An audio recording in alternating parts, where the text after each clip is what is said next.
Good morning student. आज की हमारी इस क्लास का जो टॉपिक है वह है लोकसभा। इसके पहले हम राष्ट्रपति की शक्ति एवं कार्यों के बारे में बात कर चुके हैं। लास्ट लेक्चर में मैंने भारतीय संसद की शक्ति एवं कार्यों के बारे में बात की है। आज का टॉपिक है लोकसभा की शक्तियाँ एवं कार्य। लोकसभा काम कैसे करती है। वैसे लास्ट वीडियो में मैंने आपको बताया था कि भारतीय संसद का अभिन्न अंग है लोकसभा। राष्ट्रपति, लोकसभा और राज्यसभा से मिलकर ही संसद का निर्माण होता है। तो आज हम बात करेंगे लोकसभा के विषय में। चलिए, तो आज की क्लास हम शुरू करते हैं। इसके पहले वाले लेक्चर में भारतीय संसद की शक्ति एवं कार्यों के बारे में जब मैंने आपको बताया था कि भारतीय संसद के 3 अभिन्न अंग हैं, राष्ट्रपति, लोकसभा और राज्यसभा। आज के इस लेक्चर में हम बात करने वाले हैं लोकसभा के विषय में। भारतीय संविधान के अनुच्छेद 81 के अंतर्गत लोकसभा का वर्णन किया गया है। आर्टिकल नंबर 80, अनुच्छेद 80 में राज्यसभा का वर्णन है। तो आज हम इस लेक्चर में बात करेंगे लोकसभा की संरचना, उनकी कार्य एवं शक्तियों के बारे में, लोकसभा की सदस्य संख्या क्या है और उनका कार्यकाल कितने वर्ष का होता है और कौन कौन से पदाधिकारी होते हैं। तो सामान्य पहले हम जानकारी प्राप्त कर लें कि लोकसभा का शुरुआत कैसे हुई, गठन कैसे हुआ और उनमें कौन कौन सी चीजें हैं। तो सबसे पहले मैं आपको बताना चाहूंगी कि हमारे भारतीय संविधान में अनुच्छेद 81 के अंतर्गत लोकसभा की संरचना का वर्णन किया गया है। सर्वप्रथम लोकसभा का गठन 17 अप्रैल 1952 को किया गया। लोकसभा संसद का निम्न सदन कहा जाता है और लोकसभा को संसद का सबसे लोकप्रिय सदन भी माना जाता है। लोकसभा में जो सदस्य होते हैं उनका निर्वाचन वयस्क मताधिकार के आधार पर किया जाता है। आपको मैं बता दूं कि पहले मतदान करने की आयु 21 वर्ष थी, जिसे 61वें संविधान संशोधन के द्वारा घटाकर 18 वर्ष कर दी गई। मतलब वह व्यक्ति, वह स्त्री या पुरुष जिसकी आयु 18 वर्ष हो चुकी है वह वयस्क मतदाता की श्रेणी में आता है और जिनका नाम उस क्षेत्र की मतदाता सूची पर आ गया हो वह मतदान करने का अधिकारी होता है। ऐसे व्यक्ति मतदान कर सकते हैं और ऐसे ही मतदाता जनता के जो प्रतिनिधि हैं उन्हें चयनित करते हैं और ऐसे प्रतिनिधि चयनित होकर लोकसभा में लोकसभा सदस्य के रूप में रखे जाते हैं या लोकसभा सदस्य के रूप में चयनित होते हैं। चलिए, तो आगे अब हम बात करते हैं लोकसभा की संरचना की। लोकसभा की संरचना में सबसे पहले हम बात करेंगे अधिकतम सदस्य संख्या की और उसके बाद मैं आपको बताऊंगी वर्तमान सदस्य संख्या। अधिकतम सदस्य संख्या जो कि प्रावधान है संविधान में कि मैक्सिमम मेंबर्स कितने हो सकते हैं। तो लोकसभा में सबसे पहले तो जो मेंबर्स आते हैं वो आते हैं राज्यों के प्रतिनिधि, मतलब स्टेट रिप्रेजेंटेटिव, संघ क्षेत्रों के प्रतिनिधि, यूनियन टेरिटरीज रिप्रेजेंटेटिव और आंग्ल भारतीय मतलब एंग्लो इंडियन। अब एंग्लो इंडियन जो है वो भारतीय है, परंतु एंग्लो इंडियन ऐसे भारतीय जिनके पिता पक्ष के लोग यूरोपीय रहे हों, उन्हें एंग्लो इंडियन की श्रेणी में रखा जाता है। वर्तमान में अगर हम 2011 की जनगणना के आधार पर बात करें तो एंग्लो इंडियन की संख्या भारत में बहुत कम हो गई है। अब हम बात करेंगे अधिकतम सदस्य संख्या की। तो अधिकतम सदस्य लोकसभा में हो सकते हैं 552 और जो स्टेट रिप्रेजेंटेटिव है वो हो सकते हैं 530 और संघ और राज्य क्षेत्र के प्रतिनिधि हो सकते हैं अधिकतम 20 और एंग्लो इंडियन हो सकते हैं 2। इन्हें राष्ट्रपति द्वारा नॉमिनेट किया जाता है, ये इनका मनोनयन राष्ट्रपति द्वारा किया जाता है। तो हम कह सकते हैं कि maximum members of Lok Sabha 552, state representative 530 और यूनियन टेरिटरीज रिप्रेजेंटेटिव 20 और एंग्लो इंडियन 20 होते हैं। ये तो हो गई अधिकतम सदस्य संख्या। अब हम बात करेंगे वर्तमान सदस्य संख्या की। लोकसभा की वर्तमान सदस्य संख्या है 545। इस 545 में जो राज्य के प्रतिनिधि है वे हैं 530, संघ राज्य क्षेत्रों के प्रतिनिधि है 13 और आंग्ल भारतीय एंग्लो इंडियन है 2। तो कुल मिलाकर जो संख्या है वर्तमान की वो है 545। अभी हमने लोकसभा की सदस्य संख्या जो अधिकतम है वह है 552 और वर्तमान सदस्य संख्या है 545। अब हम बात करेंगे लोकसभा सदस्यों के चयनित जो सदस्य आते हैं उनकी योग्यताओं के बारे में कि लोकसभा सदस्य चयनित होने के लिए उनमें कौन कौन सी योग्यताएं होनी चाहिए। तो सबसे इम्पोर्टेंट जो है वह है कि वह भारत का नागरिक हो। जो भी सदस्य चयनित होगा उसका भारतीय नागरिक होना मतलब इंडियन सिटीजनशिप उनके पास होनी चाहिए। दूसरा, वह व्यक्ति 25 वर्ष की आयु पूर्ण कर चुका हो या उससे अधिक उसकी आयु होनी चाहिए। और तीसरा जो बिंदु है मतलब तीसरी जो योग्यता है वह है कि वह किसी लाभ के पद पर ना हो, मतलब किसी भी राज्य या केंद्र के ऐसे सरकारी पद पर वह ना हो जिसके बाद वह लोकसभा का सदस्य बना हो। मतलब कोई भी लाभ के पद पर रहकर आप लोकसभा सदस्य के रूप में चयनित नहीं हो सकते। और अंतिम बिंदु है पागल या दिवालिया ना हो, मतलब ऐसा कोई भी व्यक्ति जो मेंटली तौर पर सही नहीं है, पागल या दिवालिया है, वह लोकसभा सदस्य के रूप में चयनित नहीं हो सकता। तो ये थी लोकसभा सदस्य बनने की योग्यताएं। इसके आगे अब हम बात करेंगे लोकसभा के कार्यकाल के बारे में और उनके पदाधिकारियों के बारे में।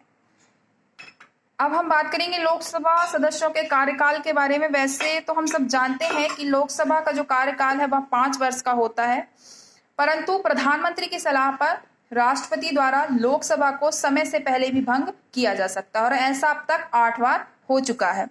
संकट काल के समय भी कार्यकाल को या कार्यकाल की सीमा को हम कह सकते हैं संसद द्वारा बढ़ाया जा सकता है, पर यह एक बार में केवल 1 साल के लिए ही बढ़ता है और ऐसा 1976 में एक बार हो चुका है। अब हम पदाधिकारियों के बारे में बताएं तो लोकसभा के जो मुख्य पदाधिकारी होते हैं वह पहला होता है लोकसभा अध्यक्ष और दूसरा होता है उपाध्यक्ष। वर्तमान में ओम टंडन भारतीय लोकसभा के अध्यक्ष हैं। इसके आगे अब हम बात करेंगे लोकसभा के कार्य एवं शक्तियों के बारे में। अब हम बात करेंगे लोकसभा की शक्तियों के बारे में। संसद के दोनों सदनों में लोकसभा लोकप्रिय सदन है और इसका गठन का जो आधार है वह जनसंख्या है, क्योंकि लोकसभा में जितने भी सदस्य आते हैं वह निर्वाचन के आधार पर आते हैं और उनका निर्वाचन जनता के द्वारा किया जाता है। संसदीय व्यवस्था का यह एक सिद्धांत है कि कानून निर्माण और उस पर नियंत्रण संबंधी जो अंतिम शक्ति है वह उनके लोकप्रिय सदन को ही प्राप्त होगी, मतलब लोकसभा को ही प्राप्त होगी। भारतीय संसद द्वारा लोकसभा को राज्यसभा की तुलना में उच्च स्थिति प्रदान की गई है। संसद में लोकसभा तथा राज्यसभा और राष्ट्रपति को मिलाकर ही संसद का निर्माण होता है, लेकिन लोकसभा संसद की सबसे महत्वपूर्ण इकाई है।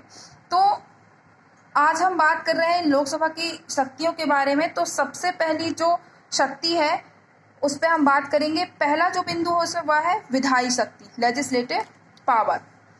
संविधान के अनुसार भारतीय संसद में को संघ सूची और राज्य सूची के विषयों पर कानून बनाने का अधिकार प्राप्त है, लेकिन विशेष परिस्थितियों में संसद के द्वारा राज्य सूची के विषयों पर भी कानून बनाया जाता है।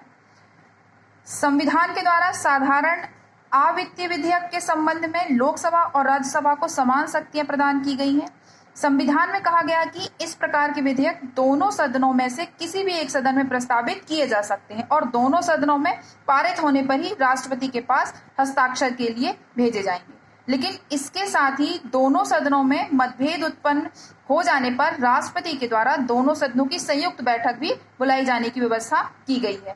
लोकसभा की सदस्य संख्या राज्यसभा से दुगनी है, बल्कि दुगनी से भी अधिक है। लोकसभा अपनी इच्छा अनुसार किसी भी विधेयक पर कार्य कर सकती है, लेकिन वित्त विधेयक पर केवल लोकसभा की इच्छा अनुसार ही कार्य किया जाता है। इस प्रकार कानून निर्माण के संबंध में अंतिम शक्ति केवल लोकसभा को ही प्रदान की गई है।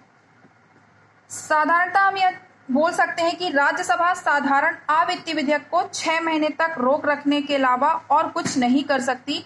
व्यवहार के अंतर्गत अब तक सभी महत्वपूर्ण विधेयक लोकसभा में ही प्रस्तावित किए गए हैं, मतलब जितनी भी कानून निर्माण संबंधी जितनी भी शक्तियां हैं वह केवल लोकसभा के पास ही हैं। अगली जो शक्ति है वह है वित्तीय शक्ति, फाइनेंशियल पावर। भारतीय संविधान में वित्तीय क्षेत्र संबंधी जितनी भी शक्तियां हैं वह केवल लोकसभा को प्रदान की गई हैं। इस संबंध में राज्यसभा की स्थिति बहुत गौण है। वित्त विधेयक केवल लोकसभा में ही प्रस्तावित होता है और राज्यसभा में यह प्रस्तावित नहीं किया जा सकता। लोकसभा में यह विधेयक पारित होने के बाद राज्यसभा में भेजा जाता है और राज्यसभा के लिए आवश्यक है कि उसे वित्त विधेयक की प्राप्ति के 14 दिन के अंदर अंदर लोकसभा को लौटाना पड़ता है। राज्यसभा यदि विधेयक में संशोधन करना चाहे तो वह संशोधन तो नहीं कर सकती, पर आवश्यकता अनुसार अपना सुझाव दे सकती है, लेकिन उस सुझाव को मानना या ना मानना यह लोकसभा की इच्छा के ऊपर निर्भर करता है। संविधान में इस बात का प्रावधान भी है कि यदि वित्त विधेयक की प्राप्ति के 14 दिन के अंदर अंदर भी राज्यसभा द्वारा लोकसभा को यदि वह विधेयक वापस नहीं लौटाया जाता है तो यह निश्चित तिथि के बाद यह मान लिया जाता है कि वह विधेयक का पारित हो गया है। वार्षिक बजट और अनुदान मांगों के संबंध में अगर हम बात करें तो वार्षिक बजट और अनुदान संबंधी जितनी भी चीजें हैं इनकी सारी शक्ति लोकसभा के पास ही है। इस प्रकार समस्त व्यय की स्वीकृति देने का अधिकार केवल लोकसभा को ही प्राप्त है, राज्यसभा को नहीं। तो हम ये कह सकते हैं कि वित्त संबंधी जितनी भी शक्तियां हैं वह केवल लोकसभा को प्रदान की गई है, राज्यसभा को नहीं। अगला जो बिंदु है वह है कार्यपालिका पर नियंत्रण या कार्यपालिका पर नियंत्रण शक्ति। कार्यपालिका पर नियंत्रण शक्ति मतलब संसद द्वारा कार्यपालिका को किस प्रकार नियंत्रित किया जाता है। संविधान में भारत में जो संसदात्मक शासन प्रणाली को अपनाया गया है तो संविधान के अनुसार संघीय कार्यपालिका मतलब कि मंत्रिमंडल किसके प्रति उत्तरदायी होता है, संसद के प्रति उत्तरदायी होता है। मंत्रिमंडल केवल उसी समय तक अपने पद पर रह सकता है जब तक कि उसे लोकसभा का विश्वास प्राप्त हो। संसद अनेक प्रकार से कार्यपालिका पर नियंत्रण रखती है। संसद के सदस्य मंत्रियों से सरकारी नीति के संबंध में व सरकार के कार्यों के संबंध में अनेक प्रश्न पूछ सकते हैं तथा पूरक प्रश्न भी उनसे कर सकते हैं, उनकी आलोचना भी कर सकते हैं। संसद सरकारी विधेयक अथवा बजट को अस्वीकार करके मंत्रियों के वेतन में कटौती कर सकती है। किसी सरकारी विधेयक में कोई ऐसा संशोधन करे जिससे सरकार सहमत ना हो, अपना विरोध प्रदर्शित कर सकती है।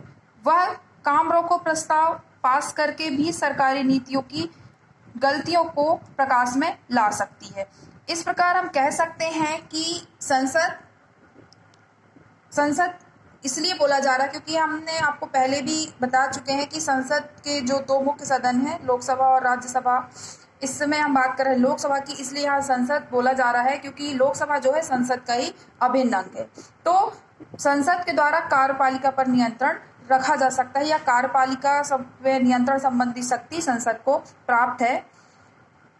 कार्यपालिका पर नियंत्रण की शक्ति के अंतर्गत ही लोकसभा, संघीय लोक सेवा आयोग, भारत के नियंत्रक एवं महालेखा परीक्षक, वित्त आयोग, भाषा आयोग व अनुसूचित जाति व जनजाति आयोग आदि से भी रिपोर्ट पर विचार करती है। अगला जो बिंदु है वह है संविधान संशोधन संबंधी शक्ति। संविधान संशोधन संबंधी शक्ति में जहां एक और लोकसभा को समन्वय विधेयक पारित करने का अधिकार प्राप्त है, वहीं दूसरी ओर उसे संविधान में संशोधन परिवर्तन करने का भी अधिकार प्राप्त है।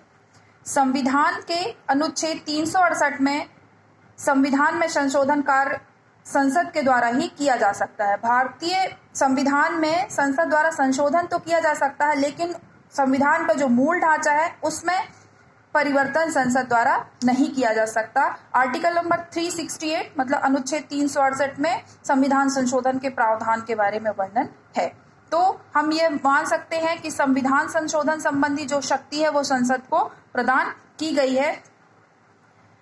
भारतीय संसद की संविधान संशोधन शक्ति पिछले वर्षों में बहुत अधिक वाद विवाद का विषय रही है।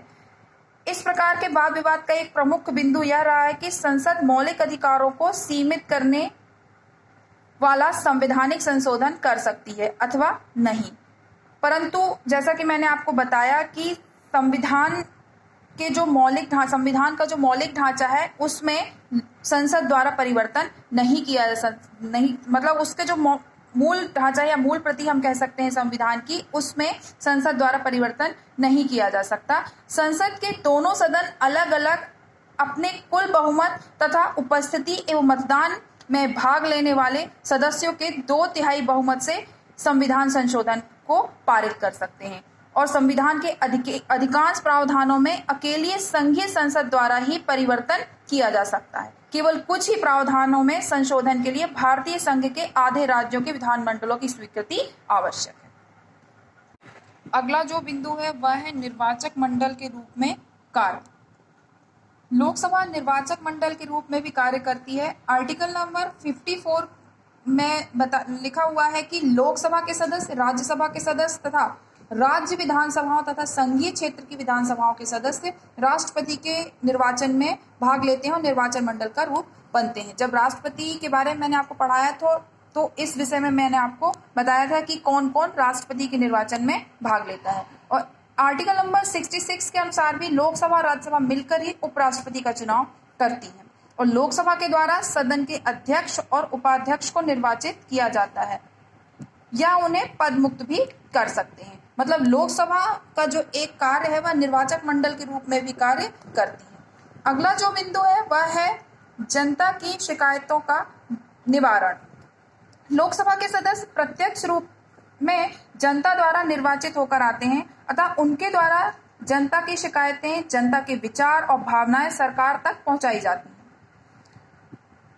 लोकसभा के सदस्य इस बात की चेष्टा करते हैं कि सरकार अपनी नीतियों का निर्माण जब करे और उनके कार्यों का संपादन करे तो उसमें जनता का हित हो, मतलब जनता के हित को ध्यान में रखते हुए नीतियों का निर्माण किया जाना चाहिए। मतलब हम यह कह सकते हैं कि जनता की शिकायतों के निवारण संबंधी कार्य भी लोकसभा के द्वारा किया जा सकता है। अब हम बात करते हैं अन्य कार्य की, मतलब विविध कार्य और कौन कौन से कार्य हैं जो लोकसभा के द्वारा किए जाते हैं। तो उसमें से प्रमुख है कि लोकसभा और राज्यसभा दोनों मिलकर राष्ट्रपति पर महाभियोग लगा सकती है। उपराष्ट्रपति को भी उसके पद से हटाया जा सकता है। वैसे उपराष्ट्रपति को हटाने के लिए राज्यसभा में प्रस्ताव लाया जाता है, लेकिन इस प्रस्ताव का लोकसभा द्वारा अनुमोदन आवश्यक होता है। लोकसभा और राज्यसभा मिलकर सर्वोच्च न्यायालय और उच्च न्यायालय के न्यायाधीशों के विरुद्ध भी महाभियोग का प्रस्ताव ला सकते हैं। राष्ट्रपति द्वारा जब संकट काल की घोषणा की जाती है तो 1 महीने के अंदर अंदर संसद से स्वीकार कराना आवश्यक है, अन्यथा इस प्रकार की घोषणा 1 महीने के बाद स्वयं ही समाप्त हो जाती है। और इसके अलावा यदि राष्ट्रपति सर्व क्षमा देना चाहे तो उसकी स्वीकृति भी संसद से लेना आवश्यक होती है। मतलब इस प्रकार हम कह सकते हैं कि जो शक्तियां हैं लोकसभा की, उसके अलावा भी और भी ऐसे कार्य हैं जिसमें लोकसभा की भूमिका आवश्यक है। लोकसभा की शक्तियों के बारे में जो ऊपर अभी हमने अध्ययन किया, उसके आधार पर हमें कह सकते हैं कि यदि संसद देश का सर्वोच्च सदन है या अंग है तो लोकसभा उस संसद का सर्वोच्च अंग है। जनता का प्रतिनिधि सदन होने के कारण लोकसभा संसद का महत्वपूर्ण, शक्तिशाली और प्रभावशाली अंग है। व्यवहार की दृष्टि से यदि लोकसभा को ही संसद कह दिया जाए तो अनुचित नहीं होगा। मतलब जितने भी कार्य हैं, जितने भी इम्पोर्टेंट पावर्स या शक्तियां या काम की अगर हम बात करें तो लोकसभा के द्वारा ही की जाती है। तो अगर यह कहा जाए कि संसद ही लोकसभा या लोकसभा संसद का महत्वपूर्ण अंग है तो यह अतिशयोक्ति नहीं होगी। ये आज हमने बात की लोकसभा की शक्तियों और उनके कार्य के बारे में। अगले वीडियो में हम राज्यसभा के बारे में चर्चा करेंगे।